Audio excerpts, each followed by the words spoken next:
Let me begin by thanking you, Miao, and the Jifeng bookstore for having me, but most of all for what you're doing to create an intellectual environment and community where these kinds of discussions can happen. I don't ever doubt the potential for small little conversations like this help to seed the pathway for transformative change. Lots of big historic changes in the world, including revolutions, have gotten some traction, some momentum, some energy and ideas from little meetings in modest little bookstores like this one. So I think you know, first of all, I'm not a China specialist. I don't speak Chinese. This is not the main thing I do. I'm a comparative scholar of democracy. I'm a political science scholar of political and democratic development. And so I think about China in a comparative context. I think about China in some ways weighing it against our social science theories about regimes and political change. Notice I avoided using the word regime change. I speak about it with a lot of humility, okay? So all I can do is lay ideas on the table. You weigh them against your expert knowledge and experience. But I do think that just as we need to break apart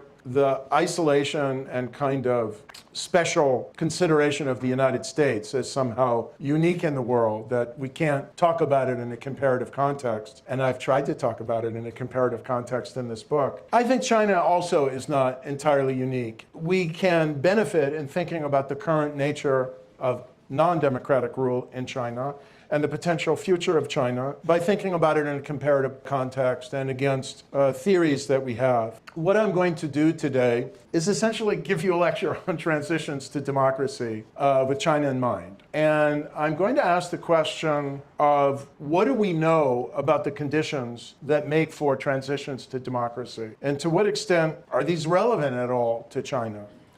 And I am going to try and be mindful of what I think are some very distinctive, if not unique, features of the People's Republic of China, particularly the People's Republic of China today. I think it's pretty obvious that probably everything I say here has been well considered, known, digested, pondered, and in some ways perhaps incorporated into or compensated for by the thinking of the Chinese Communist Party state. I don't think I'm probably going to be saying much that they haven't thought of. And I think they are pretty desperately trying to put the fingers in the dike and hold the tide of change back because they must, in some ways, see the kinds of vulnerabilities that I'm going to point to. When we talk about theories of democratic transition, we have two classes of theories: structural theories and actor-based theories. The structures are things that don't change much over time, or they change very slowly. They have to do with social structure, economic structure, historical and cultural inheritances that you can't change quickly. Those are the structural factors. The actor-based factors, we sometimes call them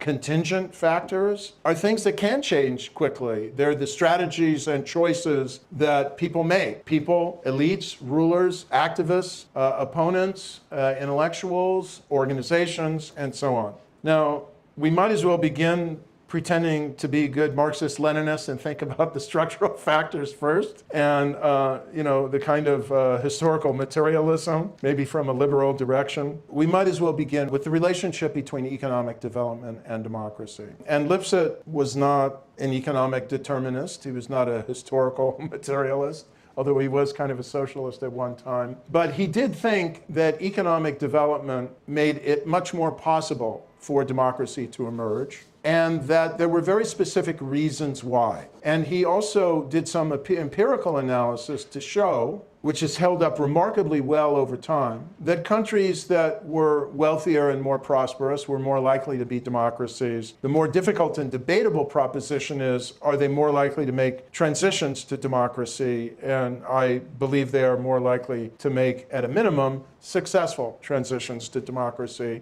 and that economic development brings about changes that make authoritarian regimes more vulnerable. So what are these? Well, the first I'm going to say is just descriptive. It is best expressed in the work of one of Marty Lipset's peers and another founding member of the board of the Journal of Democracy, the late Samuel P. Huntington, who argued in his book, The Third Wave, Democratization in the Late 19th Century, there has been during this third wave since 1974, what we can identify as a zone of transition. And that once countries enter that zone, the likelihood of them making a transition to democracy is significantly increased. China is really like, at today and per capita income, it's up at the upper end of that zone, if not outside it.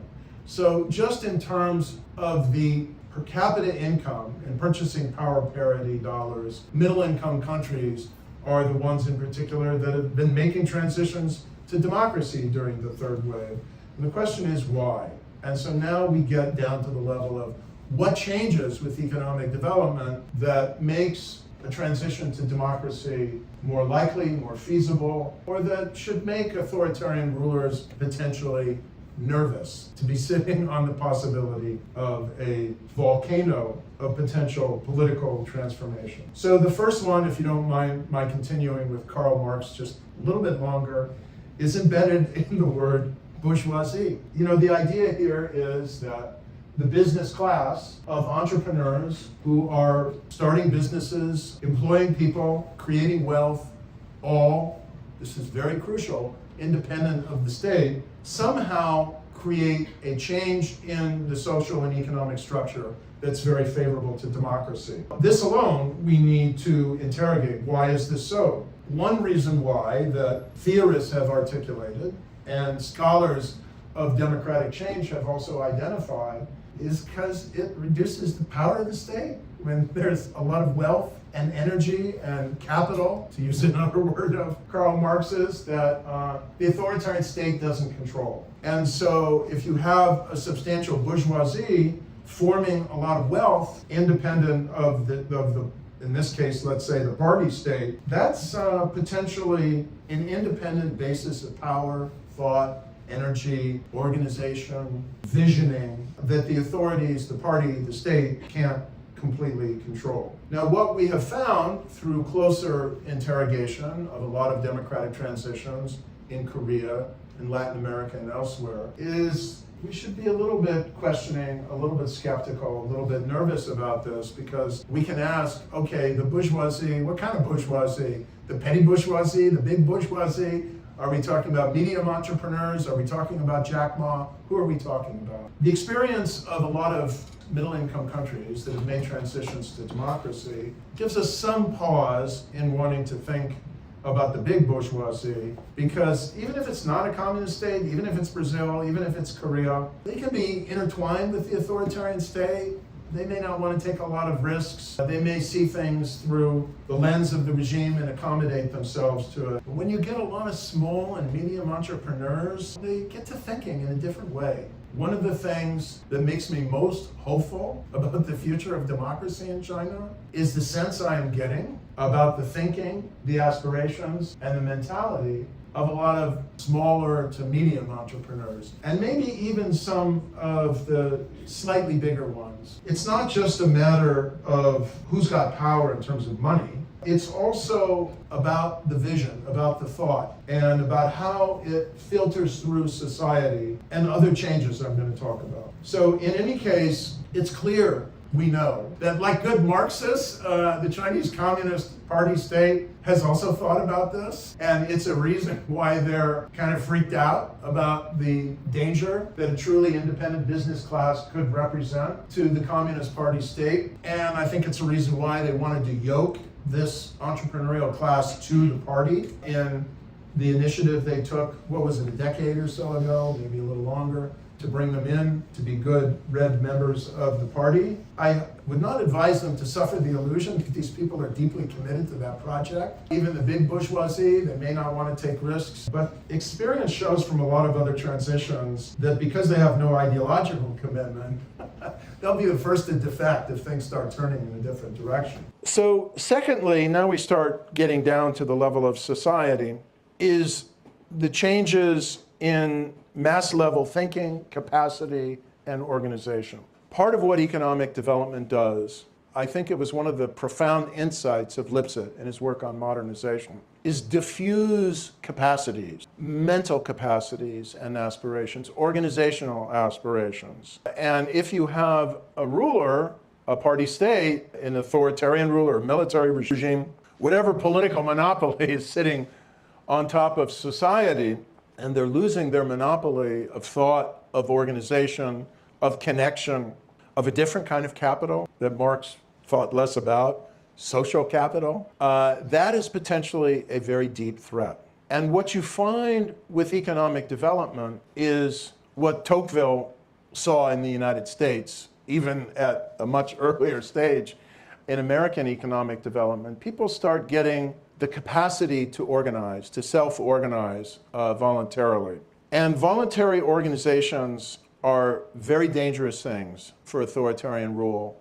And they're particularly dangerous for a Communist Party state that wants to have a monopoly of all forms of organization. As society becomes more complex, that becomes just more and more difficult. And if you're going to be paranoid with fear of any kind of independent organization, you're not going to have a very dynamic and capable society in terms of philanthropy, in terms of just cleaning up the streets, in terms of other environmental priorities, even people who might self-organize to care about China in a patriotic sense. Who knows what other kind of agendas they may have. So independent networks, independent organizations are very, very dangerous. But that's what you get with economic development. Therefore, the party state is in a constant, relentless struggle to control and suppress organization and to monopolize organizational space.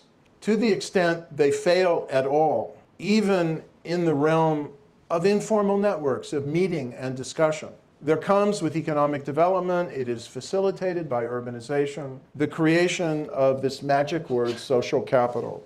That is, more or less to quote Robert Putnam, networks of cooperation, exchange, reciprocity, and autonomous action. Oh my Lord, that's dangerous for an authoritarian regime, and especially a neo-totalitarian regime that's really counting on domination and political and social monopoly for their survival. Now, if you bring into that mix any kind of organization that has some alternative, moral, transcendent universe of meaning and value, other than the meaning and value that the Chinese Communist Party state is trying to impose on people in terms of what they care about and their beliefs about right and wrong and purpose in life and so on, it becomes even more dangerous. This was not anticipated by modernization theorists. Strange, because a lot of them saw a kind of sociological trajectory here that I think was mistaken. Organized religion, that's a really serious threat to totalitarian rule. And if it can't get a hold of that and control it and marginalize it and monitor it, that is an infrastructure of meaning, of value, of social capital, social organization, and moral calculation, moral measurement that is extremely threatening to totalitarian rule or authoritarian rule. You look at the transitions in Latin America, in Southern Europe, in Korea, in the Philippines. The Christian church, the Catholic church, these were extremely important actors. Some of the transitions in the Middle East now, Islam, and of course, if you wanted a democracy, a more tolerant and inclusive form of Islam. But the party, I think, recognizes the need to suppress religion. There's a very good question that can be asked about how well it has the capacity to do so, given the tenacity, authenticity, depth, and internalization of religious faith. I don't think they're going to solve the problem just by kind of appointing a religious figurehead that kind of do their bidding or kind of influencing who will be the head of one church or another. The third thing after the class structure, the bourgeoisie, and civil society is the level of education. This is almost completely mechanical. You have modernization, you have economic development, you're going to get a more educated society. Educated people, well, they get more curious. They read more widely. They've got more autonomy, more ability to communicate. And as people become generally wealthier, something else happens. Now, we can debate this, how broad it is, how deterministic it is, but there is embedded in the psychological theory of modernization a theory about culture change. It isn't purely wedded to education, but education is a companion to it and rising levels of income are it's kind of the right hand and the left hand. As people become more prosperous and also better educated, their horizons expand. And there's this old theory, it's now probably at least 70 years old, by a man named Abraham Maslow, this hierarchy of human needs. But it basically says people have lower order needs that are most urgent, pressing, for safety and security. I mean, before all else, you need to be fed, you need to be clothed, you need to be housed, you need an income that can support your family, and you want to be safe and secure from violence and predation and so on and so forth. After that, you want community, you want belonging. Already that can take forms that can be a little bit threatening. And after that, people, they want meaning in life. They want something that Maslow called, I love this term, self-actualization. Art becomes important. Independent thinking becomes important. And actually, they don't like being dictated to and controlled and demeaned. They like dignity. It doesn't fit well with totalitarian rule. It fits well with freedom and choice and democracy. You can say, then why is Singapore still a non-democracy? And I will say a few things about this, because Singapore is the richest non-democracy in the history of the world, the best educated non-democracy in the history of the world. I have no doubt in making this proposition as a social scientist, the most successful non-democracy in the history of the world. We need to understand many things about Singapore, and I think if you really want to understand China, it's worth paying some attention to Singapore. A crucial element of Singapore's success as an authoritarian regime, and I use the word authoritarian in the sense that it's not a democracy, and you criticize too directly, bad things will happen to you in Singapore. You won't be tortured, but you might be sued into bankruptcy, and other nasty things can happen. And you shouldn't take freedom of speech too far. But you can ask, why has Singapore not become an utterly venal, corrupt, authoritarian state? Why is the Prime Minister of Singapore not having to fire his Minister of Defense every 6 months? And the answer is they have a very strong ethic of non-corruption. I think their image for that is a little overblown. And having competitive multi-party elections. Even though they're not fully free and fair, even though Singapore is not a democracy, they still exist. And the ruling party, the People's Action Party, knows that if they become massively corrupt, and if they can't continue to sustain economic growth, they could actually lose power. And you know what happened in Botswana, which was not nearly as wealthy, not nearly as successful, not nearly as non-corrupt, but in some ways an interestingly comparable African example of a multi-party system in sub-Saharan Africa, relatively small population, like Singapore, more desert than city-state on the water, but nevertheless. Like Singapore, came to independence in the mid-1960s. Like Singapore, regular multi-party elections at constitutional intervals. Like Singapore, one party always won those elections until a few weeks ago. The ruling party lost. After 66 years, the ruling party lost an election in Botswana and had to leave power. And so I think Singapore, the ruling elite, they know this. The competitive elections impose some sort of discipline, some sort of state. I have said for a long time, this is a little bit of a diversion, that if I were the Chinese Communist Party and I kind of wanted to rule for a very much longer time, I'd want to be thinking about how can we convert this into Singapore? Because that would give the party still a kind of leading role, and it would impose the kind of discipline that the extremely obscenely corrupt Chinese Communist Party state doesn't now have, and it would give it more legitimacy for maybe several more decades, and life would be better politically and socially for large numbers of Chinese people. There would be political prisoners to the same degree and so on, if you could at this point even make that transition. But they're not going to do so, and in the absence of doing so, and this is the capital G, capital F, great fear that Xi Jinping lives with. And it isn't going to happen the way it's happened in the last week, but the great fear is a sudden unraveling, okay? There's no armed resistance, there won't be, that's not the way it's going to happen. It's not going to be Syria. it's not going to look like the Soviet Union. This is the underlying lesson that I think unites Syria, Libya, Iran to come, and the Soviet Union in many other cases. When the rot sets in and people lose deep conviction and they're all kind of engaged in kind of calculation and backstabbing, things become more vulnerable and defections can happen very rapidly because everybody's engaging in a kind of calculation. We get to the level of mass cultural change, and this is really where this bookstore may have a special role to play. Increasing education, increasing income are associated with, okay, I'm using a very precise social science word now. I don't want to be deterministic here. It's not inevitable. I don't think of iron laws in the same way Marx and Engels and Lenin did, but they're associated with a broadening of people's minds.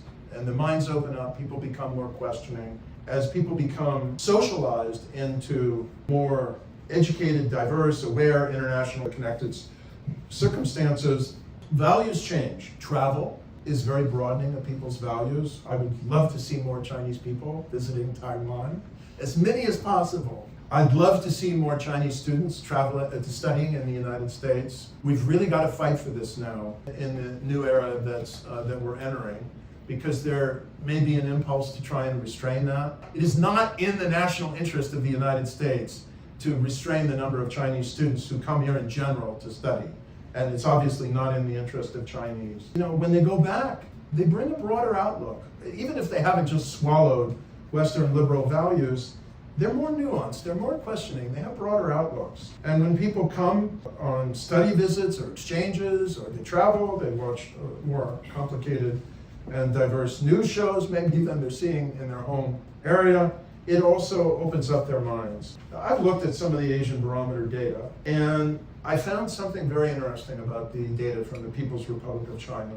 And that is during the first decade of this century, up to around the time Xi Jinping was coming to power, certain types of values, deeper values, we would describe as liberal values, a general favoring of political and civil pluralism, individual autonomy, human dignity, and so on, you could see somewhat increasing.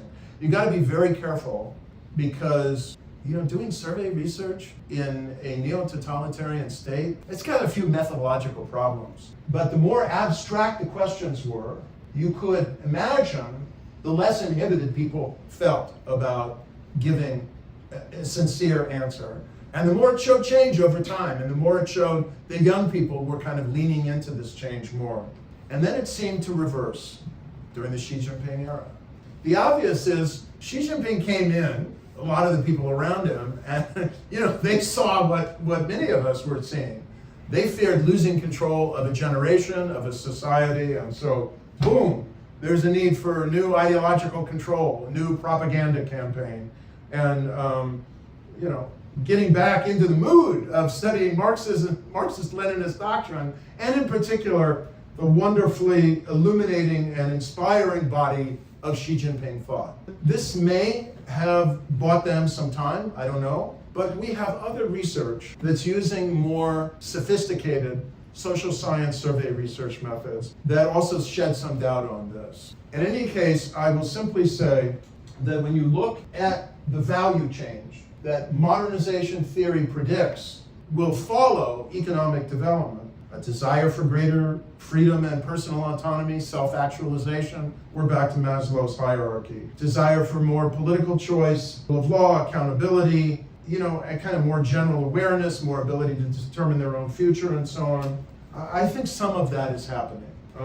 And maybe the party state is inhibiting it, but I don't think they can completely plug their fingers into the dike. There's something else that happens. It's not just kind of mass level value change, intellectual openness, desire for more autonomy. I call this ideational change, but you can also call it in a way ideological change.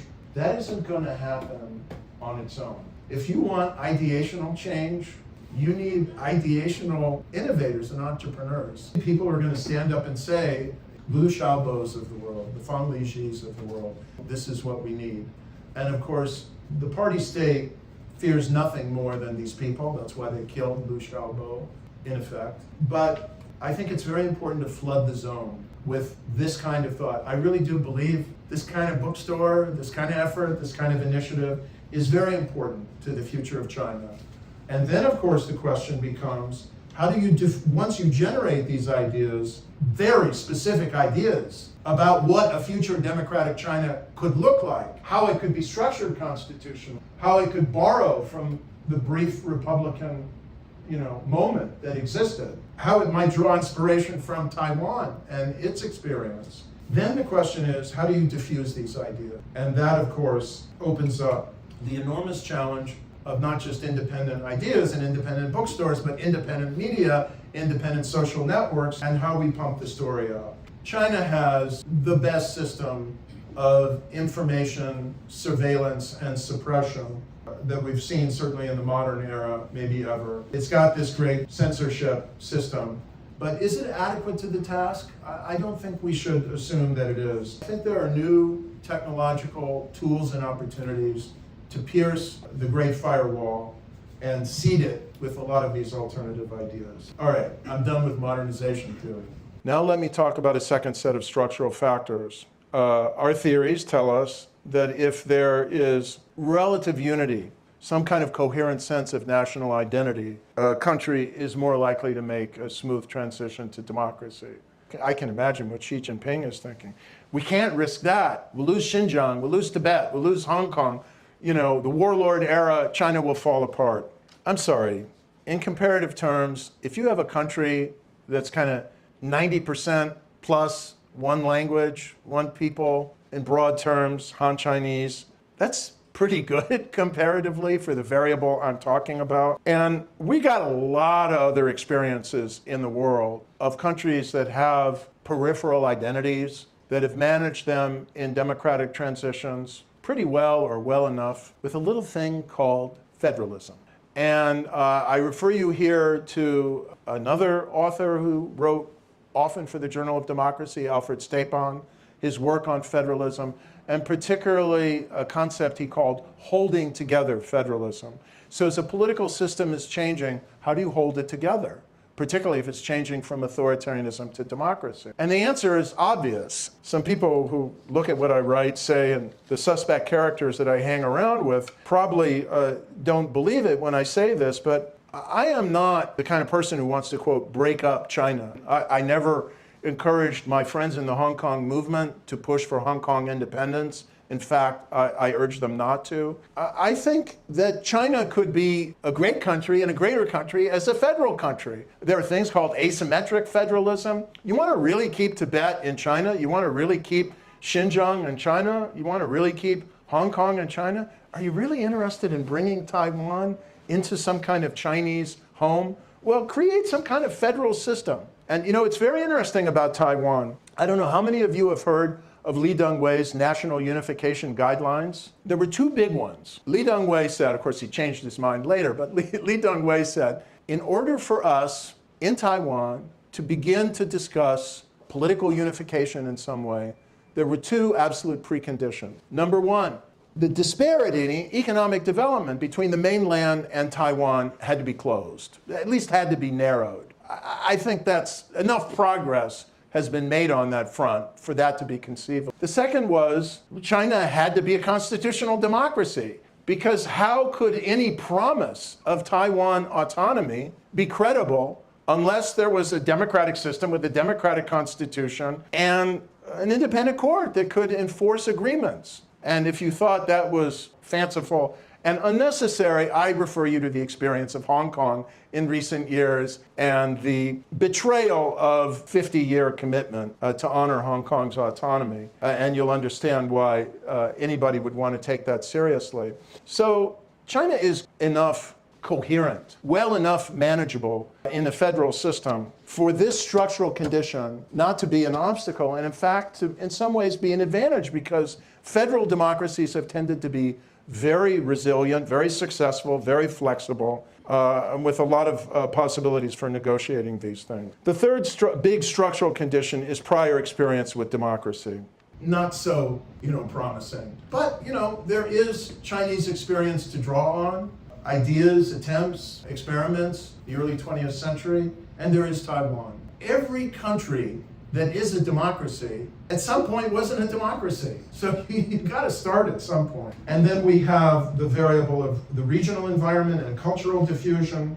And we think of Hong Kong and Taiwan as peripheral, but the diffusion can work in the other direction. So let me come now to the contingent factors. I'll close with a few thoughts in this regard. The resilience of an authoritarian regime depends in part on its unity. My colleagues, in a very famous statement, Philippe Schmitter and Guillermo O'Donnell wrote, "There is no transition that does not begin with a division in the ruling elite."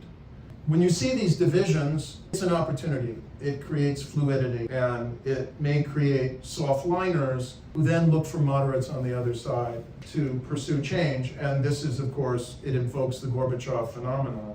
I think this must be part of the nightmare that haunts Xi Jinping at night. The irony of this, or the dilemma of this for an authoritarian ruler, is that, the more people you kill, and I don't know that everyone who's fallen off a balcony or suddenly died of a heart attack or whatever, it might have just been all accidents, all natural causes, but you look at the succession, it's starting to get a little suspicious. But in any case, he's obviously politically eliminated at a minimum, disgraced and imprisoned a large number of people. And there's a Shakespearean quality to this of fear, terror, Macbeth stalking in the night. The more you do this, the more you may just be driving the divisions down deeper and deeper, but not suppressing them. In other words, I would, as a non-China specialist, what do I know? It seems to me plausible to argue whatever unity there is now, and it looks quite tight and coherent, it isn't really organic. There's a very forced, artificial, angry, resentful quality to it. Now we get to the toughest issue, which is the repressive capacity of the state. I'll be honest, this is very, very troubling. How many of you have seen The Lives of Others?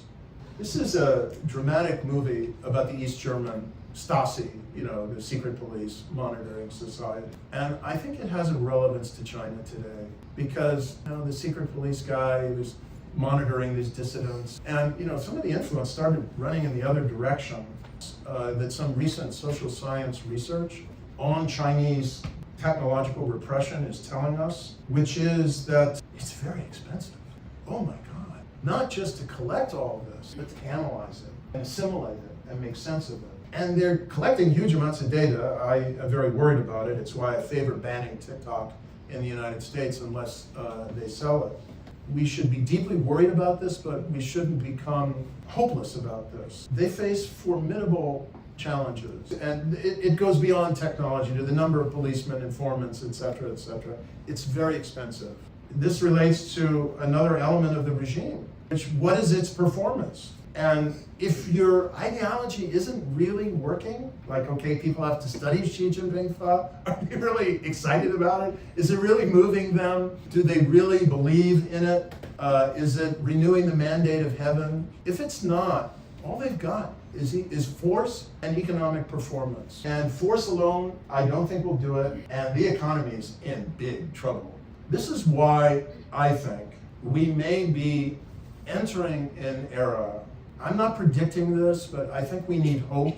And more than hope, I think we need to start getting ready for the possibility of democratic change in China, for the possibility that the Communist Party state may have an existential crisis that it's facing that will take a form we can't predict, okay? It won't look like the Soviet Union, certainly won't look like East Germany just collapsing suddenly, but that things could unravel in ways we can't anticipate. And that part of the problem is this existential dilemma, this possibility that to really regenerate economic growth, Xi Jinping has to back off repression and lighten up and give space and creativity and energy and autonomy to the business class. And that's what he fears doing. And that the level of control that this neo-totalitarian, Stalinist-minded, conspiracy theorian, Shakespearean, haunted in the night by visions of betrayal leader is trying to reimpose is not consistent with the economic dynamism the Chinese Communist Party state needs to maintain the mandate of heaven. And if they cannot generate legitimacy through economic performance, and I don't think doing it through ideological fervor in this day and age is really plausible. We've got two things left. One is just forget about legitimacy and rely on force. And the other is to whip up nationalism and court war as a way of rallying the country behind them. And I will tell you, this is one of my ultimate nightmares, is that China and the United States could fall into a war because of the increasing aggressiveness of the regime.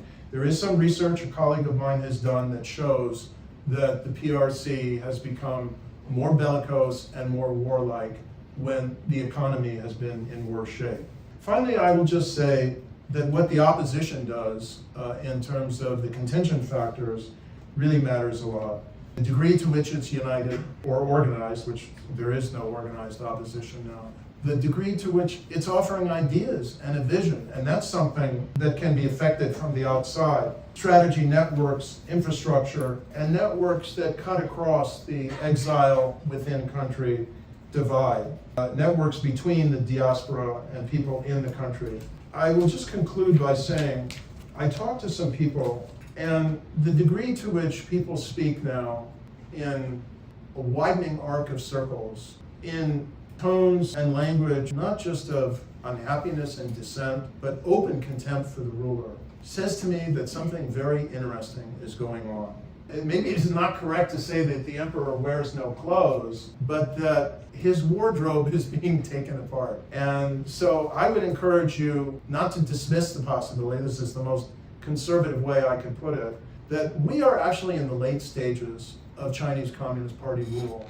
Whether that late stage can be accelerated in time, if some crisis happens, lead to a political opening and a stage of pluralism that can lead to democracy, will depend a lot on planning, thinking, entrepreneurship, strategy, that Chinese people who are free to do these things, particularly because they're outside the country or when they're outside the country, what they do, how they think, how daring and innovative they will be. Thank you very much.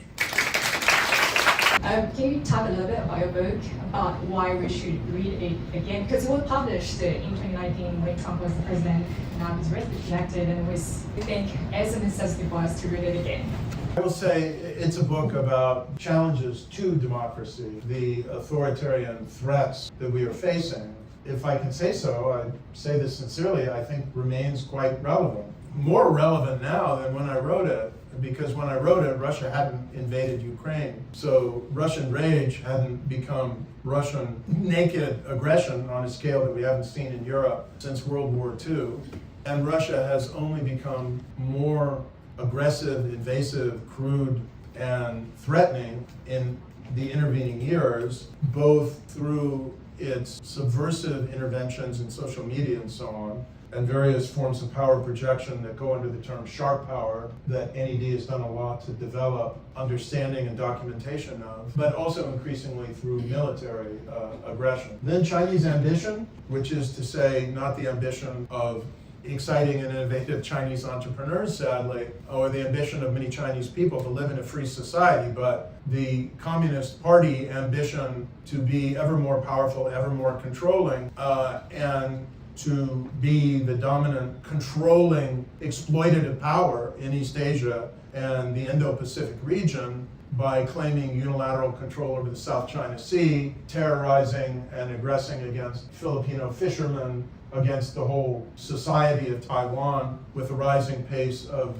intrusions into the air defense identification zone, intrusions into the coastal waters, psychological intimidation, threats to Japan, threats to free countries throughout the region, and of course growing threats to their own people. This has only become more dramatic.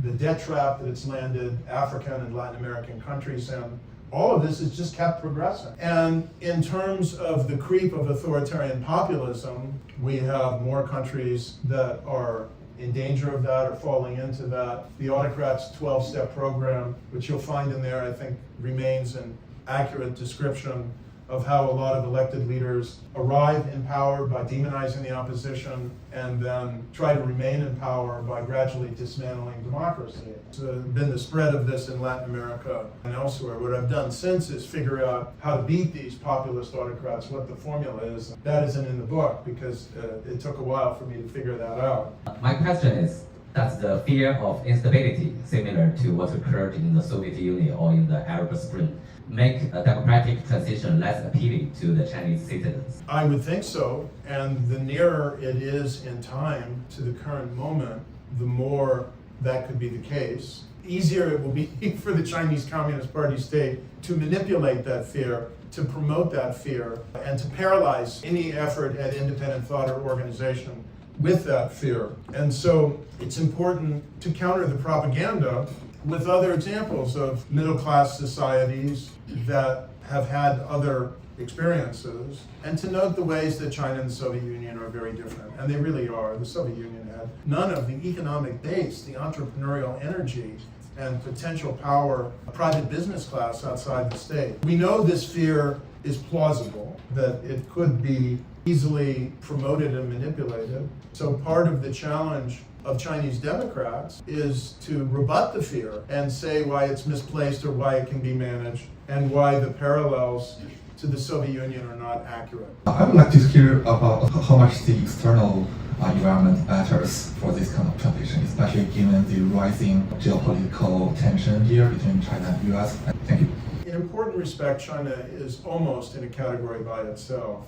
Frequently, countries that were in transition, Korea, the Philippines, the US had a lot of leverage over them, and at a crucial moment, President Reagan could say to Ferdinand Marcos or to the Korean military, it's time to go. And their dependence on the US in the strategic relationship was such that it was pretty consequential. It mattered, and they left. We obviously have none of that kind of leverage over China or over China's current or potential future leadership. And potentially the reverse is true, as you noted, that if we enter into a trade war, not to mention, God forbid, a shooting war with the People's Republic of China, it will set things back. And it will give Xi Jinping ideological capital, normative capital, to say to his people, you must rally around me. The United States hates us. They've gone to a war on us. Economically, we have to unify and tighten up. Exchange of various kinds loosens the control of the state. And autarky,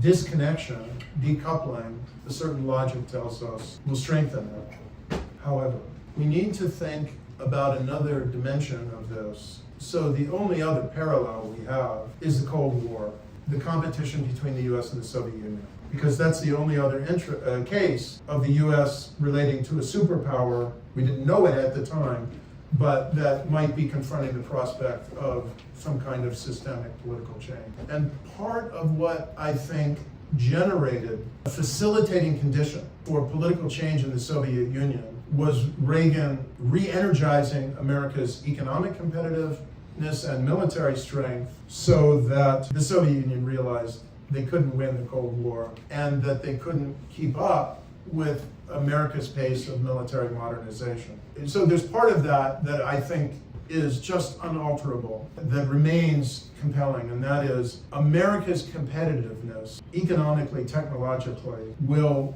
remain an important element in this mix. And if we just fall back on tariffs and trade barriers to try to remain competitive, it's like the wrong approach. We need to run faster, we need to innovate better, we need to attract talent, we need to partner with it, and we need to show that the US will remain, as a society, the most important energy of technological innovation and human imagination. We need international talent to do that.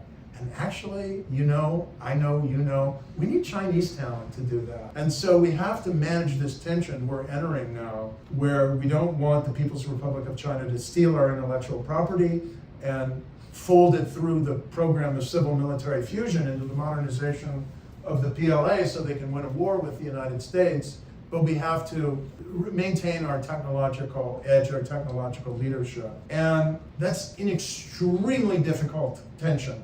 It's one of the most formidable challenges the US faces right now, I think, in the next decade, is to manage that challenge intelligently so we don't just give away all of our most sensitive technological innovations, the Communist Party state, to steal them or misappropriate them, but we continue to partner, cooperate, attract the talent, innovate. What has generally been said about nuclear weapons, I think, is now true about war in general. between China and the United States. The old saying is, a nuclear war cannot be won and therefore must not be fought. I actually think this is true about a war between China and the United States as well. I believe military modernization, resilience, strength, and deterrence for the United States is vital, absolutely vital, so that China is not deluded into thinking that it could win a war with the United States, so that a war is deterred by strength. Peace through strength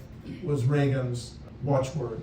I have to say parenthetically that if Xi Jinping launched some kind of military adventure, whether it was a blockade or an amphibious invasion or one followed by the other, to try to swallow Taiwan, and if we stood by and said, not worth it to expend our lives and resources to stop it, I think it would set back the cause of democracy in China a long time. If I don't miss any kind of the latest developments, I think from the economic perspective, there is no concrete evidence to show that the democracy can enhance the economic growth. And this is actually a real question when you discuss with people from China or people from like the Western African country. Some of the countries in this region just fall back into the military dictatorship. But people in this region, they will say that democracy is good, but it's not important for us, especially at this stage. Now we need some like strongman rulership for the development purpose. So I would like to know your reaction to this kind of arguments. Actually, we do have concrete evidence. We have extremely advanced statistical studies, including by the economists Darren Acemoglu and his colleagues James Robinson and others, who've just won the Nobel Prize in economics, showing that on balance and over long periods of time, democracies perform better economically. Econometric evidence in this regard, I think, is pretty strong, and there's quite an accumulation of studies that on balance demonstrate this. Now, I'll say two other things. Number one, of course, you can get bursts of economic growth under very authoritarian regimes, including even under Stalin in Russia, Soviet Union, and certainly, particularly over the last 4 decades plus in China. But there are not too many instances. Singapore is really just about the only non-oil authoritarian state that's become rich as an autocracy. And for reasons I articulated, having to do with innovation and entrepreneurship and so on, I think there's a lot to suggest that there is a particular form of the middle income trap that is an authoritarian form of the middle income trap. Without the space and trust and meritocracy and free flows of information and creativity and innovation that open societies and therefore open forms of government and to foster and unleash, you're not going to sustain this kind of level of economic growth, and you're going to confront a lot of pathologies. And what a scholarship has also found is that sometimes, yes, authoritarian regimes grow very rapidly, but they're also far more prone to calamitous economic performance, total economic implosion, than authoritarian regimes. So with respect, I actually don't accept the premise. It's a reasonable one, but I think it's been disproven that democracies have a disadvantage. I will just close by saying that that's true up until this point. You know, democracies are facing a lot of challenges in terms of deficit spending, managing social change, including demographic change. By the way, I haven't even gotten into the demographic disaster that China is looking at, which I think is really going to further challenge its future economic dynamism. So it's on us in the democracies to continue to manage our economic challenges in a way that don't mortgage our future and that privilege investment in dynamism and wealth creation. The education and technology is censored by the Chinese government, so they can control which direction it is. I can be 100% sure that if today China has an election, everyone can vote, Xi Jinping will 100% be the president.